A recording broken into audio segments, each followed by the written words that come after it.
Bom dia, boa tarde, boa noite a você que está nos escutando. Este é mais um episódio da Odisseia Filosófica e hoje falaremos sobre falácias. Numa discussão com alguém, você já teve uma sensação de que algo estava errado com o argumento utilizado pela outra pessoa, mas não sabia explicar o porquê? Ou às vezes sabia mesmo, via que tinha algo errado na argumentação daquela outra pessoa? Pode ser que o que você viu foi uma falácia. As falácias são argumentos que parecem válidos à primeira vista, mas que na realidade contêm erros de raciocínio. Elas podem ser utilizadas de forma intencional para manipular, para persuadir alguém, ou de forma não intencional, por falta de clareza, por falta de conhecimento, por falta de rigor lógico. E por que a gente deve se preocupar com as falácias? As falácias podem ser usadas para distorcer a verdade, para manipular pessoas, levando-as a tomar decisões ruins, decisões que não vão levá-las a lugar algum, ou que até mesmo pode piorar a vida daquelas pessoas, acreditar em informações falsas. Também prejudicam a comunicação clara e eficaz, pois dificulta a identificação de pontos de discordância e a busca por soluções racionais. A exposição constante a falácias também pode enfraquecer o pensamento crítico e a capacidade de avaliar informações de forma objetiva. Elas também podem levar a decisões ruins em áreas como política, economia, saúde, relacionamentos pessoais, inclusive, além de que podem ser usadas para alimentar a polarização e extremismo, ao distorcer informações e criar falsas dicotomias. Enfim, as falácias estão presentes em diversos aspectos da nossa vida. Podem nos levar a tomar decisões equivocadas, acreditar em informações falsas e até mesmo prejudicar relacionamentos. Por isso é fundamental desenvolvermos o pensamento crítico e aprendermos a identificar as falácias. E aqui vai algumas dicas importantes, antes de mais nada. Verificar a credibilidade das informações que estamos recebendo ou mesmo que estamos passando para outra pessoa. Avaliar a lógica, a relevância dos argumentos apresentados, estar disposto a mudar de opinião diante de evidências convincentes, desconfiar de informações muito sensacionalistas ou que apelem muito para a emoção e, inclusive, não agir, não afirmar, não argumentar quando estiver tomado por paixões, tomado por emoções, porque existe uma grande tendência a não argumentar, e sim a, por exemplo, fazer ataques pessoais a outra pessoa. Bom, falácia é um tema que é estudado na disciplina de lógica. Lógica, inclusive, é uma área da filosofia, inclusive, há quem pense que é matemática, mas originalmente lógica é uma área da filosofia e, inclusive, a lógica vai ser utilizada na filosofia, vai ser utilizada na matemática, vai ser utilizada nas ciências de modo geral, enfim. Onde a gente tem, na lógica, a discussão sobre argumentação, sobre argumentos, sobre raciocínios, e podemos, por meio da lógica formal, verificar a formalidade de uma argumentação. A gente pode verificar as premissas de um argumento e se essas premissas formalmente levam àquela conclusão. Quando eu falo formalmente, não necessariamente significa dizer que essas premissas sejam verdadeiras ou falsas, mas sim que a estrutura em que isso está sendo feito leva realmente àquela conclusão. Tem até um exemplo clássico, Sócrates e a mortalidade, nesse caso. Um exemplo clássico de aulas de lógica: todo homem é mortal, Sócrates é homem, logo Sócrates é mortal. A gente sabe que isso é verdade, mas a gente trocando por letrinhas, a gente pode pensar que todo A é B, C é A, logo C é B. A estrutura do raciocínio é essa. Essa estrutura, inclusive, pode ser utilizada para falar coisa estranha, coisa errada mesmo. Por exemplo, todas as pessoas que utilizam a internet são marcianas. João está utilizando a internet, logo João é marciano. A estrutura está correta, né? Está válida perante a lógica formal, mas, de fato, a conclusão é falsa. Tá? Então, uma coisa é a estrutura formal do raciocínio, outra coisa é a análise do próprio raciocínio. Inclusive, a gente vai ver que as falácias elas podem ser estruturais, né? Um raciocínio ele está estruturado de modo errado, né? Está estruturado de um modo que as premissas não levam àquela conclusão, e outras vezes não tem nada a ver com isso. Tá? As falácias são erros de raciocínio que parecem lógicos, né? Parecem que têm um fundamento, né? Parece que estão seguindo uma estrutura, mas na verdade eles não são lógicos, não, eles são enganosos. E elas podem ser classificadas em falácias formais e falácias informais. Falácias formais são aquelas em que os erros de raciocínio ocorrem na estrutura lógica do argumento. Em outras palavras, a forma do argumento é inválida, independentemente do conteúdo das premissas. Como eu falei no exemplo do Sócrates, é mortal. Independentemente do conteúdo, a estrutura levará a uma conclusão. Então, nesse caso, o erro reside na forma lógica do argumento. A validade do argumento pode ser avaliada apenas pela sua estrutura. Né? Então, elas são comuns em argumentos dedutivos, onde a conclusão deve seguir necessariamente as premissas. Dedutivos são argumentos que partem de premissas universais para conclusões particulares, e os indutivos são geralmente no oposto. E, por exemplo, aqui, se está chovendo, então a rua está molhada. A rua está molhada, logo está chovendo.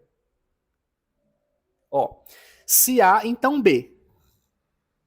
B, então A. Essa seria a estrutura, e essa estrutura está errada. Tá? Não é porque a rua está molhada que necessariamente choveu antes. Entenderam? Então, se A, então B. Mas não é verdade que se B, então A. A premissa não leva a essa conclusão. Tá? Então, ou, se está chovendo, então a rua está molhada. Não está chovendo, logo a rua não está molhada. Também tem a mesma fundamentação aqui. Tá? As premissas não levam à conclusão e a própria forma como está estruturada, como está o raciocínio estruturado, não leva à conclusão. Já as falácias informais são erros de raciocínio que ocorrem no conteúdo ou no contexto do argumento e não na sua estrutura lógica. O erro reside na relevância, na clareza, na suficiência das premissas. A validade de um argumento também depende do significado e da relação entre as premissas e a conclusão, e essas falácias são mais comuns em raciocínios, em argumentos indutivos ou em raciocínios da vida cotidiana, em conversas da vida cotidiana de modo geral. Exemplo, não acredite em Maria porque Maria é mentirosa. Você está recorrendo a criticar a pessoa para dizer que por conta daquela crítica, necessariamente o que ela fala vai ser descartado. Deve ser verdade porque a blogueira falou que é verdade. Não, pode ser mentira. Né? Não é porque a blogueira falou que é verdade que é verdade. Pode ser mentira. Eu conheci 3 pessoas da cidade tal. Então, como essas 3 pessoas que eu conheci eram rudes, todas as pessoas que moram nessa cidade são rudes. Não. Né? A gente até tem um problema relacionado ao raciocínio indutivo. Não é porque você, em sua experiência, teve casos que sempre se repetiram daquela forma, que necessariamente todos os outros casos que existem, né, ou que ainda virão, existirão daquela mesma forma. Não é porque você, por exemplo, acredita que toda pessoa de uma religião é de determinada forma, porque todas as pessoas que você viu que eram daquelas religiões eram daquela forma, que de fato todas as pessoas são, né? A sua experiência pessoal, né, a conclusão que é derivada da sua experiência pessoal pode ser falsa, tá? Você está levando alguns casos que aconteceram ou vários casos que aconteceram na sua vida para dizer que todos os outros, né, que ainda vão acontecer na sua vida ou que sequer ocorreram na sua vida vão ter a mesma conclusão. Pode ser que não, tá? Bom, e nas redes sociais a gente tem um paraíso de falácias, um paraíso. Vamos aprender aqui agora algumas das 10 falácias mais comuns nas redes sociais. A primeira, clássica, ad hominem, que é um tipo de falácia que ataca a pessoa ao invés de apresentar o argumento, né? Em vez de atacar o argumento. E em rede social é muito comum. Né? Grupo do WhatsApp, meu Deus. A pessoa, ao invés de refutar o argumento, tenta descredibilizar quem está argumentando. Então, sei lá, tá alguém falando sobre política. E aí, outra pessoa fala, não leve João a sério não, porque ele nem terminou o ensino médio. Né? Ou não leve João a sério, porque João nasceu numa cidade que tinha 10 mil habitantes. Né? Não leve, inclusive, muitas vezes a Domine vem carregada de preconceitos. Né? Ah, não leve ela a sério porque ela é mulher. Não leve ele a sério porque ele é gay. Não leve ele a sério porque ele é negro. E não, né? Não. Isso está atacando a pessoa, muitas vezes mostrando um ataque preconceituoso, né? Um ataque muito preconceituoso, que nada tem a ver com a discussão, que nada tem a ver com o argumento. Então, é uma falácia super comum, e muitas vezes fala muito mais sobre quem está fazendo a falácia do que, de fato, da outra pessoa. Muitas vezes a falácia ad hominem demonstra muito claramente os preconceitos dos outros. Um segundo tipo é o apelo à autoridade. Muitas vezes as pessoas usam a opinião de figuras famosas, né, de figuras influentes, como prova de que algo é verdade. No entanto, a fama não garante conhecimento ou expertise em todas as áreas. Exemplo, a influencer famosinha lá, que tem 1 milhão de seguidores, diz que esse produto de beleza funciona, então ele funciona. Não, não é porque ela é influência que o que ela diz é verdade. Hoje em dia, inclusive, é muito comum você pegar uma pessoa que tem doutorado numa área e levar ela para falar de outra. E às vezes é como se ter doutorado em uma área fosse garantia que houvesse muito conhecimento em todas as áreas. Então, por exemplo, tá lá um podcast sobre economia, aí tem doutor fulano, que é doutor em biologia, que é doutor em astrofísica, e chama para participar de um podcast para discutir sobre economia. Por que não chamou uma pessoa da área da economia? Né? Até porque, no caso do apelo à autoridade, a gente tem que lembrar que, convencionalmente, nós tendemos a utilizar a autoridade como forma de garantia de autoridade mesmo naquilo que se está falando. Então, você vai para um médico profissional para saber do que está doente, né? Qual o medicamento que você vai utilizar. Você não vai chegar a, sei lá, fazer faculdade de medicina, passar a fazer o Enem, passar lá no processo para entrar na faculdade de medicina, terminar a faculdade de medicina só para saber se ele realmente falou a verdade. A gente já dá um certo crédito àquela pessoa que tem aquele determinado título, né, aquela determinada capacidade de falar daquele assunto. A gente já dá um certo crédito de fato. Né? A gente leva, quando é uma questão profissional, a gente realmente leva em consideração a autoridade de que você está falando. Né? Você vai procurar se consultar para saber se está doente com um médico, no geral. Né? Você vai procurar o profissional específico de cada área para saber de um determinado tema. Ok, isso daí faz parte da forma como a gente vive hoje. A questão aqui é quando você diz que necessariamente tudo que essa pessoa falar é verdadeiro. E ela pode estar falando algo errado. Sim.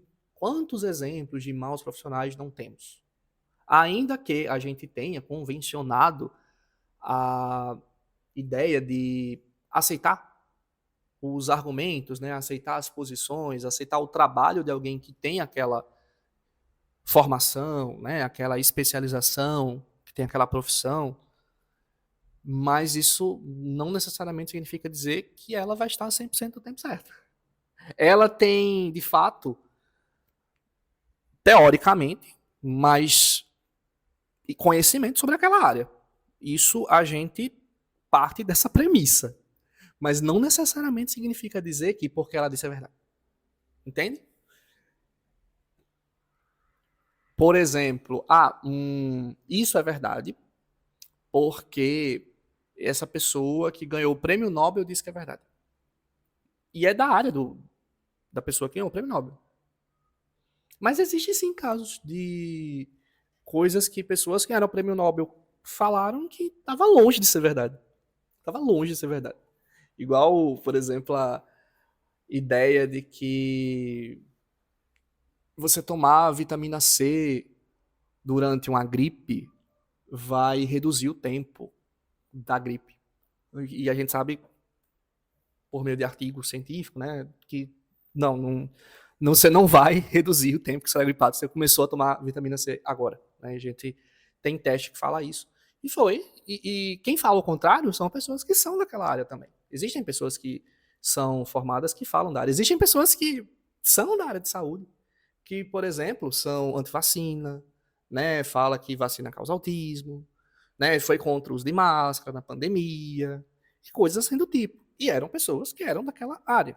Então, entenda que, sim, a gente está numa sociedade em que nós nos baseamos na ideia de que quem realmente tem aquela formação, né, aquele título, está apto formalmente a fazer determinada ação, mas isso não significa dizer que, de fato, tudo que ela fará é verdade, tá? Mas aqui, quando a gente está falando de falácia, a gente está dizendo que a fama, a autoridade, não garante que tudo que essa pessoa falar é verdade, ainda mais se a gente está falando de uma área que ela não tenha nada a ver,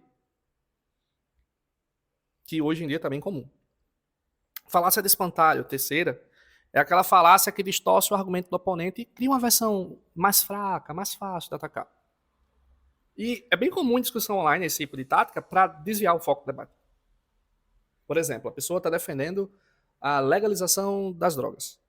Então, a outra, para rebater, vai dizer: então você está querendo que todas as pessoas se droguem e destruam suas vidas. Veja que não é porque necessariamente uma pessoa defende a legalização de drogas que ela está querendo que todo mundo utilize droga. Ou que necessariamente o argumento dela vá nesse sentido de que ela está querendo que todo mundo utilize e que ela está querendo que todo mundo destrua sua vida. Não, ela pode estar indo por outro caminho. Ela pode estar pensando em outra coisa.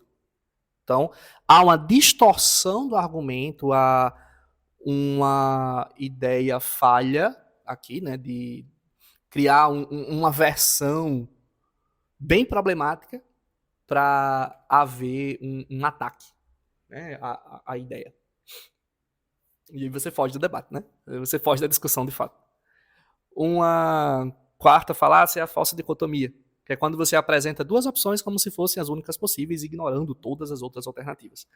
É uma falácia que é usada para forçar as pessoas a escolherem entre duas opções, e geralmente são duas opções que são extremas. Por exemplo, ou você é patriota e concorda com tudo que o governo faz, ou é um traidor da pátria. Será que existe essas opções? Embora hoje, né? Curiosamente, hoje é o oposto. Geralmente vão dizer, ou você é patriota e não concorda com tudo que o governo está fazendo, ou você é um traidor da pátria, né?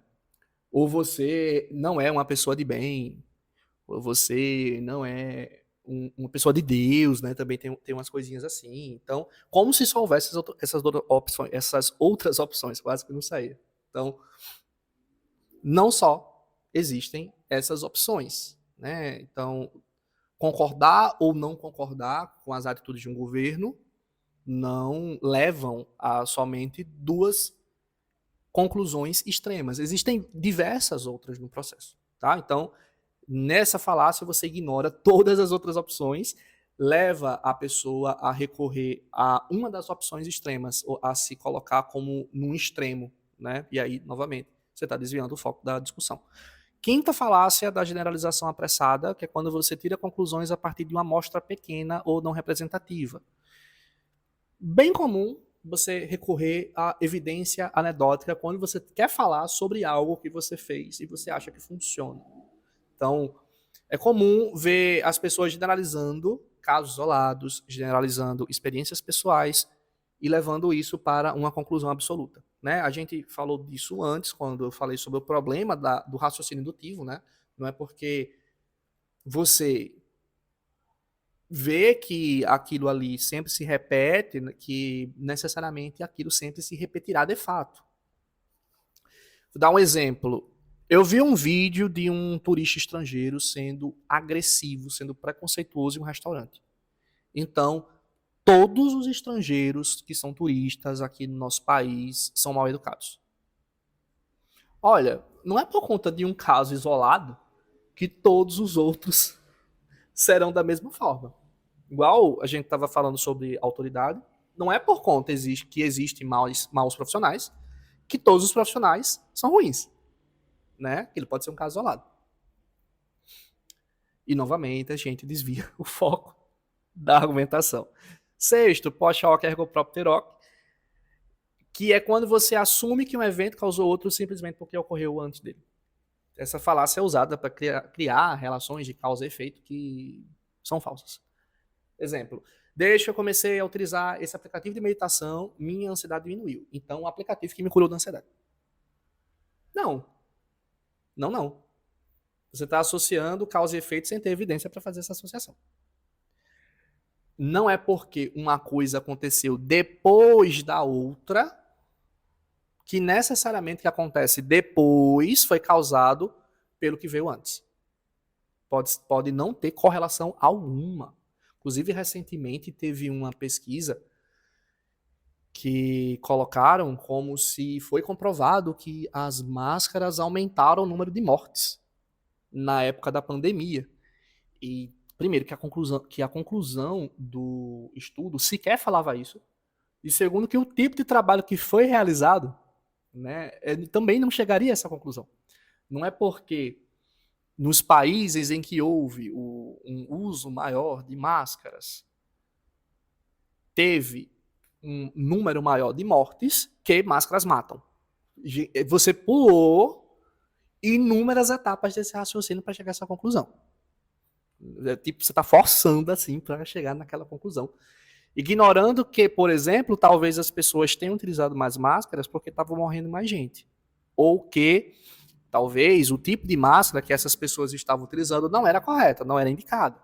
Né? Ou, por exemplo, pode ser que houve uma utilização de máscaras, mas houve uma grande exposição e no outro país não teve tanta utilização de máscara porque houve mais momentos de lockdown, enfim. Tem diversos outros artigos que mostram a funcionalidade das máscaras, né? Inclusive tem máscaras que são melhores para proteger do que outras.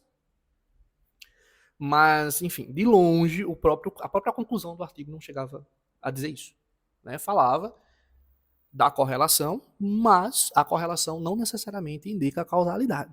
Então, da mesma forma, não é porque uma coisa aconteceu depois da outra que quem veio antes do que veio antes foi realmente há uma relação de causalidade aí. Exemplo também, fulano de tal falou que ia fazer um trabalho contra mim, um trabalho mágico contra mim. E aí, depois que essa pessoa falou, começou a tudo dar errado na minha vida. Olha, supondo que realmente começou a dar tudo errado na sua vida ou que você não está exagerando, pode ser que não seja motivo. Né? Não pode ser que... Pode ser tantas outras coisas, não é porque algo surgiu depois de outro, que necessariamente o que surgiu depois é causado pelo primeiro. Tá?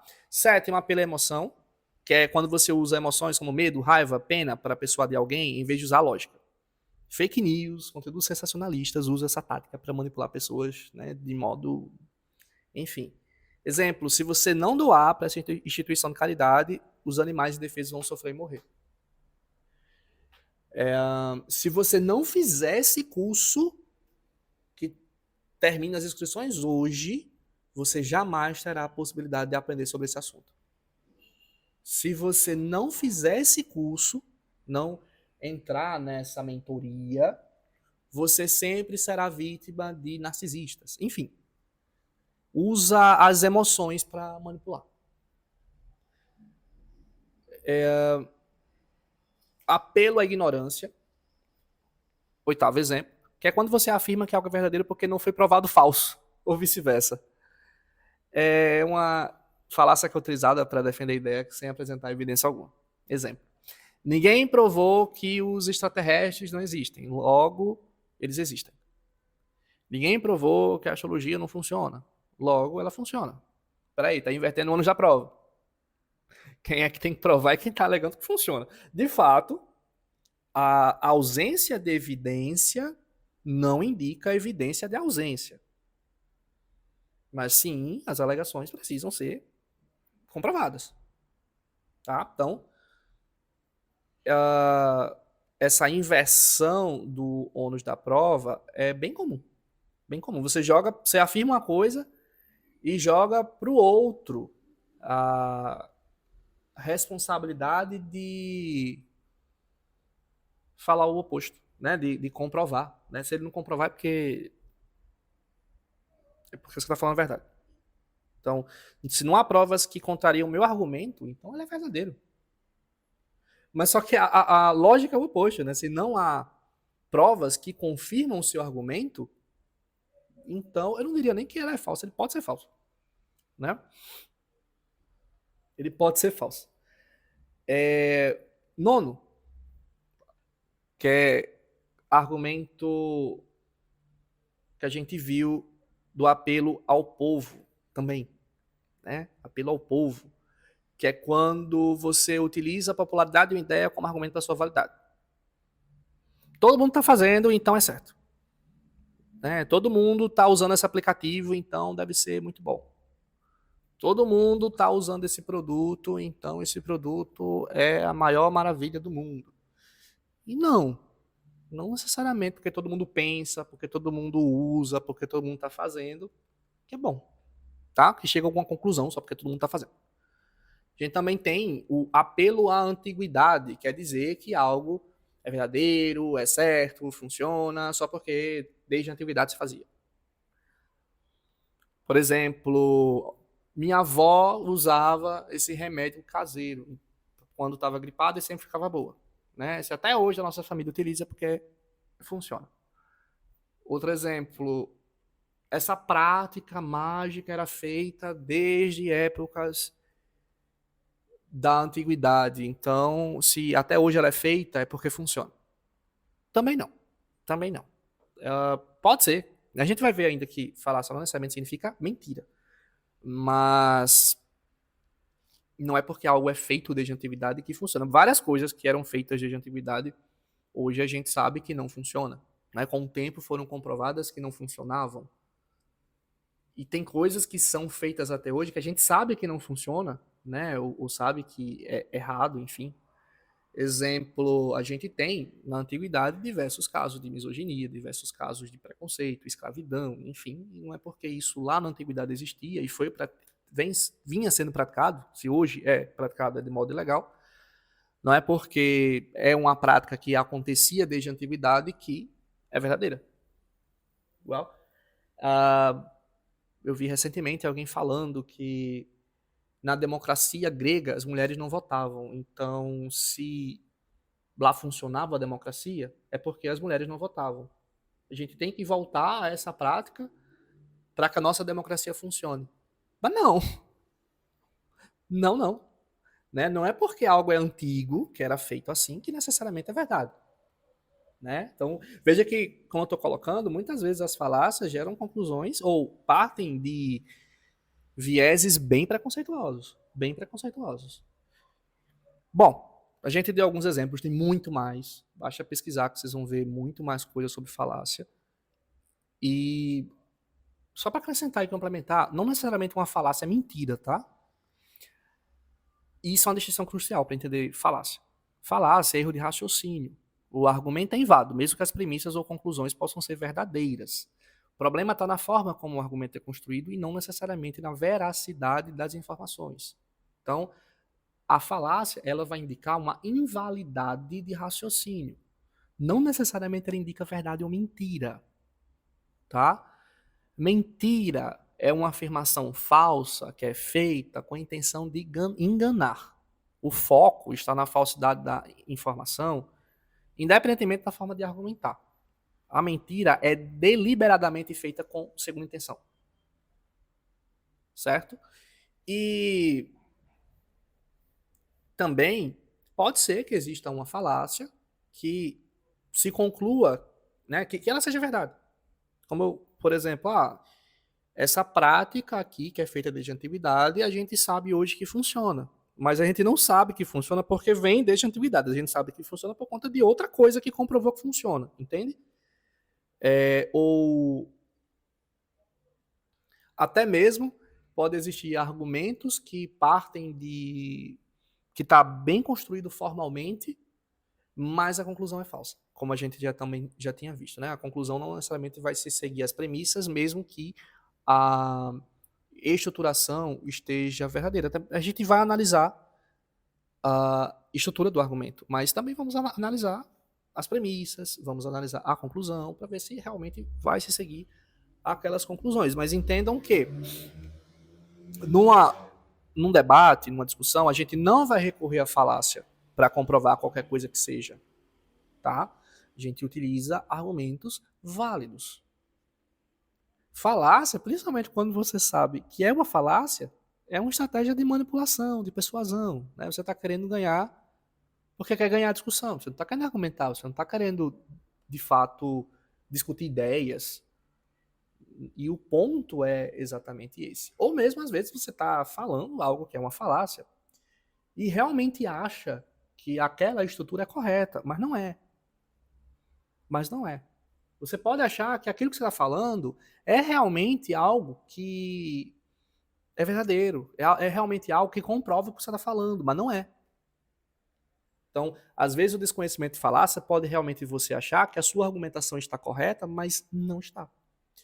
E eu vejo muito em discussões de pessoas que praticam astrologia, tarô e afins, onde elas recorrem a falácias para se defender de pessoas mais céticas ou para afirmar que aquilo funciona. Então, dizem coisas como, se a astrologia é praticada desde a antiguidade, existe até hoje, então ela funciona. Se a astrologia foi praticada por grandes nomes da história da humanidade, então ela funciona. A minha prática pessoal mostra que funciona. Os meus clientes de tarô sempre voltam a jogar comigo. Se volta a jogar comigo é porque funciona. Porque se não funcionasse, eles não voltavam. E como a gente já viu, esses argumentos não comprovam que a astrologia e o tarô funcionam. Isso significa dizer que eles não funcionam? Não, não por conta disso, não por conta da falácia. Nesse caso, não adianta reclamar que quem critica astrologia, tarô e afins, critica porque não estuda.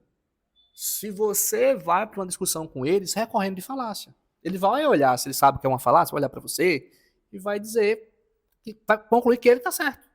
Ele vai... Certo que existe a falácia das falácias, né? Você concluir que algo é falso só porque é uma falácia. Como a gente viu, não necessariamente, né? Mas, de fato, se você recorre à falácia, pensando que está concluindo, você não está concluindo nada. Mas essa ideia de falácia, essa ideia que você está colocando, parte de pressupostos europeus, pressupostos coloniais, enfim. Olha, Manírios, Ptolomeu, Santo Tomás de Aquino, outros grandes nomes que falam da astrologia, por exemplo, não recorrem a falácias para explicar qualquer coisa. Eles estruturam seus raciocínios, eles usam argumentos. E aí a gente pode analisar essa argumentação, pode debater em cima dessa argumentação. Falácia nem vale a pena entrar na discussão. Mas isso é uma visão muito materialista. A gente não está nem chegando a falar de ciência aqui, a gente está falando só de falácia. Né? Inclusive, todos esses que eu falei são séculos antes do positivismo, são séculos antes do iluminismo, são séculos antes da ênfase em se fazer ciência. E todos eles, mesmo sendo antes, argumentavam, estruturavam seus raciocínios, não recorriam à falácia para dizer que está certo. Né? Você não vai ver lá, Tetrabíblia de Ptolomeu, debatendo as críticas que Sexto Empírico e que Cícero faz a astrologia, dizendo, olha, eles estão errados, porque se todo mundo na antiguidade praticava astrologia, ela funciona. Não, ele não vai dizer isso. Não, eles estão errados porque eu fiz e vi que funciona. Também não, ele vai estruturar seu raciocínio. Se você pegar lá o Tetrabíblia, você vai ver que ele, dentro daquele contexto daquela época, ele vai estruturar a sua argumentação. Enfim, voltando, como é que a gente pode se proteger de falácia? Ou mesmo, como é que a gente pode se proteger de nós mesmos da falácia, né? Que a gente também pode usar. A gente não só pode usar, como já usou, muito possivelmente vai usar outras vezes também, mesmo que inconscientemente. Primeiro, pergunte-se sempre, isso faz sentido? Isso é válido para a discussão ou eu estou sendo levado pela emoção? Segundo, analise os argumentos. Identifique a premissa, a conclusão, a relação entre premissa e conclusão. Veja se realmente há consistência no argumento ou se há lacunas lógicas, se há inconsistências. Terceiro ponto, mantenha a mente aberta a novas ideias, mas exige evidências sólidas antes de mudar de opinião. Não é porque você não muda de opinião que você não está aberto a novas ideias. Mas estar aberto a novas ideias também significa dizer que, se houver evidência sólida, você pode mudar de ideia. Quarto, aprenda sobre os tipos de falácia para saber identificá-las. Pesquisa rapidinho na internet sobre falácia, você vai ver um monte de site que fala dezenas de tipos de falácias para você saber identificá-las. Quinto, preste atenção aos padrões de linguagem e argumentação que indicam a presença de falácias. Sexto, pratique essa identificação analisando exemplos de argumentos falaciosos em contextos como debates políticos, publicidades, redes sociais. Treina a identificação de falácia. Que para quando você vê, você pode, isso aqui talvez não esteja indo com a verdade. Talvez a pessoa esteja recorrendo a isso aqui para me manipular, para me persuadir. Pode ser também. Sétimo, todos nós temos preconceitos, todos nós temos vieses, todos nós temos nossas ideologias e isso tudo pode influenciar nas nossas afirmações e nos nossos julgamentos. A gente precisa estar consciente disso. Oitavo, as redes sociais são um terreno fértil para desinformação. Fique sempre atento a informações sensacionalistas. Nono, não compartilhe informações da discussão sem verificar se essa informação é válida, se essa informação veio de fontes confiáveis, se essa informação tem credibilidade. E décimo, evite discussões acaloradas. Não se deixe levar por paixões, pela emoção, pela necessidade de estar sempre certo, pela necessidade de receber aplausos, pela necessidade de se mostrar como o maior conhecedor de um determinado assunto, e tudo é válido para mostrar que venceu a discussão. Discussões acaloradas geralmente levam a ataques pessoais e a proliferação de falácias. Tá? Então vai levar você a fugir do escopo do debate, da discussão. Lembrando que não necessariamente ataque pessoal é falácia, tá? Uma coisa é eu dizer, fulano de tal nem vale a pena ser escutado porque ele é de direita, porque ele é de esquerda. Eu estou estruturando um raciocínio onde eu digo que o que ele falar é falso por conta que eu estou colocando algo nele que teoricamente geraria essa conclusão, sendo que a gente sabe que não gera, né? Outra coisa é quando eu parto logo pro xingamento. Então, sei lá, fulano de tal não pode falar isso porque ele é misógino. Isso pode ser uma falácia, né? Depende da estruturação. E como a gente viu, às vezes falácia não necessariamente significa dizer que é falso, né? Realmente foi um misógino falando sobre alguma coisa em relação à mulher, né? A gente já fica com o pé atrás. Outra coisa é quando você literalmente chama a pessoa de misógino, né? Só chega misógino, né? Enfim, o ataque pessoal não necessariamente é falácia, embora falácias podem conter ataques pessoais, tá? Enfim, pensar bem é um ato de liberdade e proteção contra qualquer tipo de manipulação. Então, espero que tenham gostado desse episódio, que tenham entendido o que é falácia. Você conhecia alguma delas? Qual é a que você mais percebe no seu dia a dia? Conta aí pra gente nos comentários. E peço a você, ouvinte, que compartilhe os nossos episódios com seus amigos que possam gostar desse tema aqui. para que essa informação possa chegar em mais lugares. Quem sabe não seja útil para eles também, assim como eu espero que tenha sido para vocês. Agradeço a companhia de vocês e até o nosso próximo episódio.